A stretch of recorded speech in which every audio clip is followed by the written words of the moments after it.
આપણે જે વાત કરી ચર્ચાઓ કે આપણે અહીંયાથી ઇન્ક્વાયરી કરવાની, આ કરવાની, સોરી મારી લેંગ્વેજ માટે, સૌથી પહેલાં તો MBAના સ્ટુડન્ટને ભેગા કરવા જોઈએ જે માર્કેટિંગ કરતા હોય, જેમના થ્રુ આપણે રિસર્ચ કરાવી શકીએ માર્કેટમાં, જે આપણા ટૂર ઓપરેટર્સ છે, બુકિંગ એજન્ટ્સ છે, પછી ડાયમંડ માર્કેટ અને ટેક્સટાઇલ માર્કેટમાં જે લોકો બહાર આવજાવ કરતા હોય કે મેક્સિમમ એમનું ટ્રાવેલિંગ થતું હોય અબ્રોડ કે ડોમેસ્ટિકમાં, ત્યાર પછી લોકલ ગવર્મેન્ટ અને નોન ગવર્મેન્ટ ઓર્ગેનાઇઝેશનમાંથી આવતા લોકો ક્યાં ક્યાં અને કેટલું ટ્રાવેલ કરે છે તેમનું મળીને આપણે અભ્યાસ કરાવીએ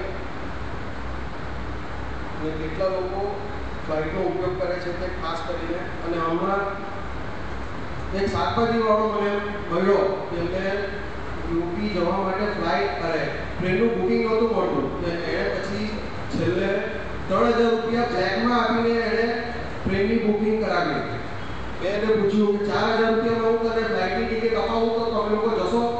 તો એણે કીધું હા, જરૂર જઈશું. અને બીજું તો મારે હવે ખાસ કંઈ કહેવાનું નથી.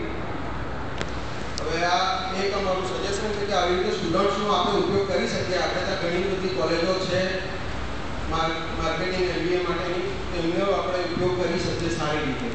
બસ આ જ મારું સજેશન છે. Thank you.